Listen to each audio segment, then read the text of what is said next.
Hello दोस्तों, मेरा नाम है अपराजिता और आपका evidyarthi.in में बहुत बहुत स्वागत है। उम्मीद है सब अच्छे हो, बिल्कुल ठीक हो और भगवान जी आप सबको अच्छा रखें।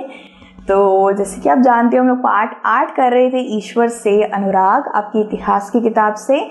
तो हमारा विषय शुरू करने से पहले मैं आपको बताना चाहती हूँ कि बहुत से विषय मैंने पहले ही करवा दिए हैं और ये जो नोट्स लिखे रहते हैं ना, सारी पंक्तियाँ लिखी रहती हैं, ये आपके बहुत काम आएगी क्योंकि आपके जो विषय होते हैं वो काफ़ी लंबे चौड़े होते हैं और मैं उनको काफ़ी छोटा बना देती हूँ, जैसे 5 मिनट के अंदर आपका एक विषय हो जाए।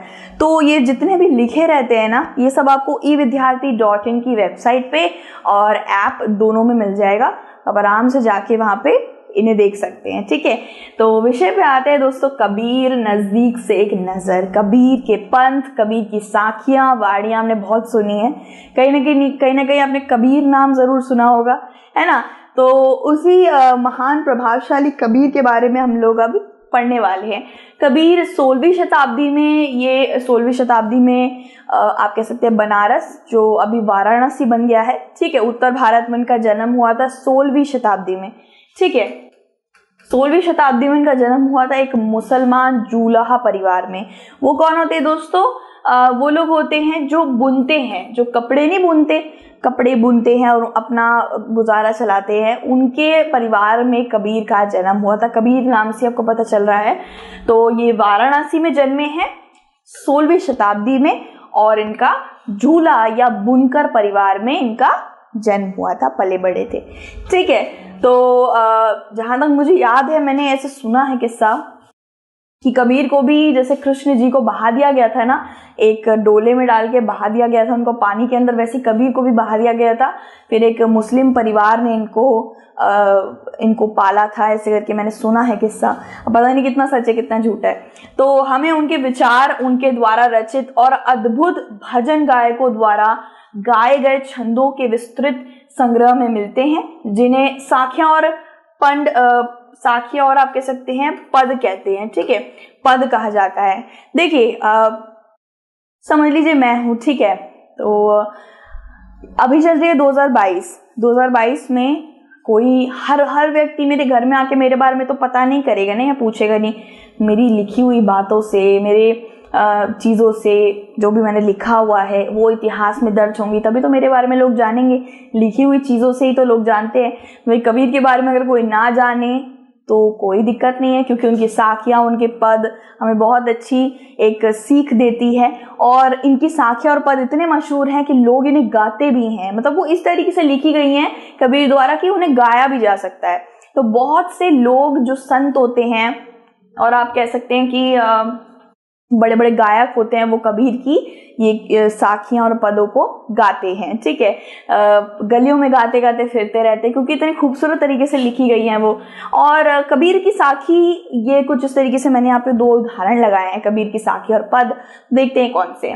तो ऐसी बाणी बोलिए मन का आपा खोए, अपना तन शीतल करे औरन को सुख होए। ये जरूर आपने कहीं ना कहीं सुना होगा या फिर हमने पढ़ा भी है। मैंने शायद 8वीं या 7वीं कक्षा में पढ़ा था इसे, कि ऐसी बाणी बोलिए, ऐसी भाषा बोलिए कि सामने कि मन का आपा खोए, यानी कि आपको सुख मिले, आपको भी शांति मिले और अपना तन शीतल करे। शीतल यानी कि शीतल यानी कि ठंडा, अपना तन भी ठंडा हो और दूसरों को भी सुख होए।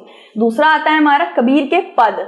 हम तो एक एक करी जाना, 2 ही कन्हे 3 ही को 2 जाना, जिन नहीं पहचाना, ठीक है। तो यहाँ पे यही बोला गया है कि ईश्वर एक है और एक ही रहेगा, उसे इतने ज्यादा विभाजन में बांटना नहीं चाहिए। जो लोग 2 ईश्वर मानते हैं या बहुत ज्यादा रखते हैं कि ये मानो, वो मानो, अनुष्ठान मानो, इन लोगों को इसमें बांट दो, उसमें बांट दो, ये सब चीजें बिल्कुल घटिया हैं, ये गवारा नहीं है उन्हें। और वो सिर्फ एक ईश्वर को ही जानते हैं और उन्हीं की वो सेवा करते हैं। देखा जाए तो उन्होंने मुस्लिम, हिंदू, जो भी ये लोग करते हैं ना, इस्लाम में देख लीजिए, हिंदू में देख लीजिए, पहले के वक्त पे दोनों में ही रहता था, ये मानो, अनुष्ठान करो वगैरह वगैरह। भगवान से मिलने के लिए तीसरा बंदा चाहिए होता है, बहुत से ऐसे करते थे पहले के वक्त पे। इन्होंने सबके मुंह पे काली होती है, सबके मुंह पे आप कह सकते हैं कि उनकी खिल्ली उड़ाई है कि ऐसा कुछ नहीं होता, भगवान से मिलना है, किसी तीसरे बंदे की ज़रूरत नहीं है आपको, आप खुद मोक्ष की प्राप्ति कर सकते हैं सत्य की राह पे चल के, और भगवान के लिए एक सच्ची स्पर्धा, एक अच्छी स्पर्धा रख के आपको भगवान मिल सकते हैं। किसी मौलवी पंडित किसी की आपकी ज़रूरत नहीं है। ये मेरे बोल नहीं है, कबीर के बोल है, मैं पहले आपको बता देती हूँ।